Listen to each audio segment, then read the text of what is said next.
Oh gitu. Ya ya ya ya. Ya nggak apa-apa insya Allah. Oke.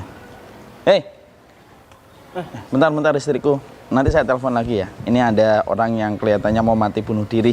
Saya tak ngobrol dulu sebentar. Yuk, assalamualaikum. Antum kenapa? Gini, Ustaz. Ini ngelewatin kolam renang kayak ngelewatin padang pasir. Bukan gitu, Ustaz. Jadi Ada apa?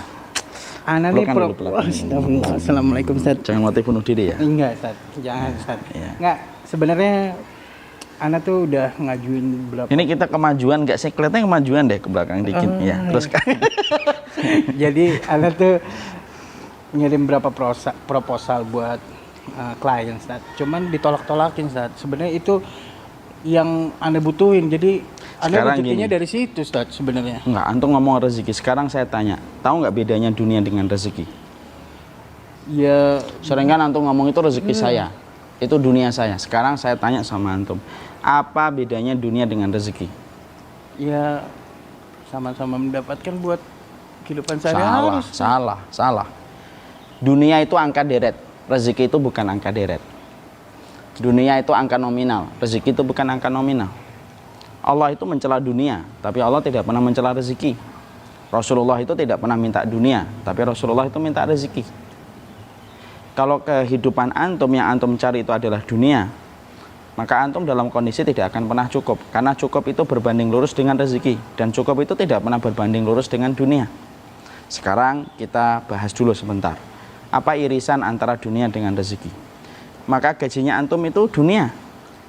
Tapi ingat, kalau orang hanya mencari dunia pada kehidupan yang singkat ini, salah satu di antara perkara yang diberikan oleh dunia itu, kita tidak akan pernah merasa cukup. Antum pernah nggak menjumpai teman antum, circle antum, gajinya 50 juta, tapi tidak pernah merasa cukup. Bangun tidur, dia kepikiran dengan duit, mau tidur, kepikiran dengan duit. 50 juta pun tidak cukup. Ketika dia pulang, istrinya merenggut karena merasa nafkahnya tidak cukup. Anak-anaknya pun meminta barang-barang branded yang harus dihadirkan pada bulan ini, dan akhirnya dia dengan gaji 50 juta tidak cukup. Nah, itu dunia. Tapi rezeki itu miliknya orang beriman, dan Allah berikan kepada orang yang beriman. Makanya kadang-kadang kita jumpai ada orang cuma gaji 3 juta, tapi pulang istrinya menyambut dengan senyuman. Tapi bisa jadi anak-anaknya dibelikan barang itu selalu menampik dengan lembut apa yang diberikan sama orang tua mereka, karena mereka tahu mereka tidak ingin merepotkan orang tua mereka. Itu rezeki. Makanya kita ini kadang-kadang lupa, karena mungkin kehidupan materialistik kita menyangka kecukupan itu dapat dicukupi dengan angka deret. Salah. Orang yang gajinya 1 miliar aja belum tentu dia cukup kok. Karena apa? Bisa jadi ketika dia memiliki gaji 1 miliar, pintu pengeluaran dari kehidupannya 1 bulan itu dijadikan oleh Allah 1,5 miliar. Nggak akan cukup kan? Dan orang kalau tidak pernah merasa cukup itu tersiksa. Antum kan diet kan katanya. Diet yang tersiksa itu diet yang makan berapapun tidak pernah cukup. Ya atau tidak? Ya. Ya kan? Tapi diet yang paling enak itu diet ketika kita makan 1 pisang, 1 mangga, cukup. Itu dietnya itu enak. Kenapa? Kita tidak butuh lagi. Rezeki itu memberikan kecukupan. Kecukupan itu miliknya Allah. Makanya Masya Allah ya, kadang-kadang kita dapetin ada seorang yang kita kenal gajinya cuma 3 juta. Anaknya mau dibelikan handphone, anaknya itu dengan lembut berkata sama bapaknya, "Bi, saya nggak usah dibelikan handphone, Bi, saya nggak terlalu butuh kok." Padahal dia butuh. Tapi Allah membolak-balikkan hati anaknya. Jangan minta sama orang tuamu ya, kasihan. Apa kamu nggak ngelihat bagaimana beratnya dia mencari rezeki untukmu? Tapi kadang-kadang ada gaji 10 juta pulang ke rumah, maka kemudian anaknya ngomong, "Bi, kalau barang iPhone tidak datang hari ini atau bulan ini, saya kecewa menganggap kamu sebagai seorang ayah. Karena kamu gagal memberikan apa yang saya mau sebagai seorang anak." Itu yang kita khawatirkan. Pendidikan materialistik itu selalu memperhatikan angka deret dan angka nominal. Tapi pendidikan iman itu memperhatikan rezeki. Nabi itu tidak pernah minta dunia, tapi Nabi itu minta rezeki setiap subuh. Makanya doanya Nabi apa kalau habis subuh? Allahumma inni as'aluka ilman nafi'an wa rizqan thayyiban. Yang kita minta kepada Allah itu rezeki. Antum hari ini proposalnya belum ada yang diterima. Oke. Itu mungkin dunianya antum sedang disulitkan.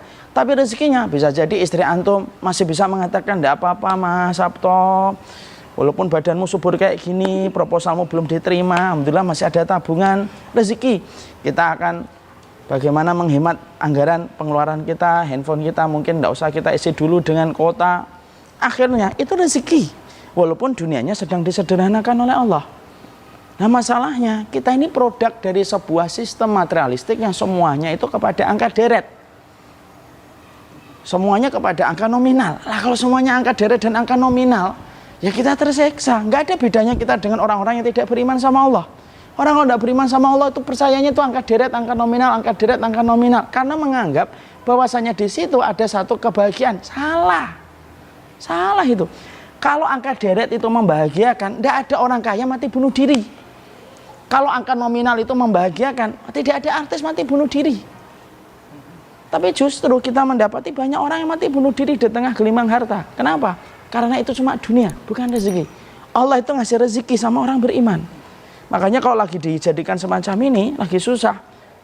Permintaan kita apa? Ya Allah, sederhanakanlah dunia kami, tapi lapangkanlah rezeki.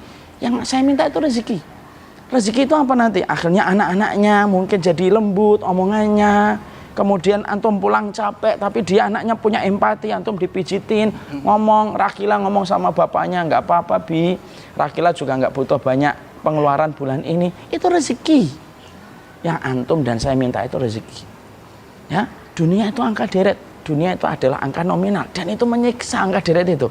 Makanya kalau orang hanya nyari dunia, apa yang terjadi kalau pas reuni? Reuni nanti membanggakan, ente sudah punya apa? Ente sudah punya apa? Dinilai indikator kesuksesan itu dengan angka deret dan merek-merek yang dia miliki. Hidup kok dinilai dari merek. Paham nggak? Mana begonya? Mau mati bunuh diri Pak Begon kan? Mana begonya? Ini saya simpan. Enggak. Jangan. Minta sama Allah yang mencukupi. Ya. Allah akan memberikan pertolongan dari jalur yang tidak pernah disangka-sangka.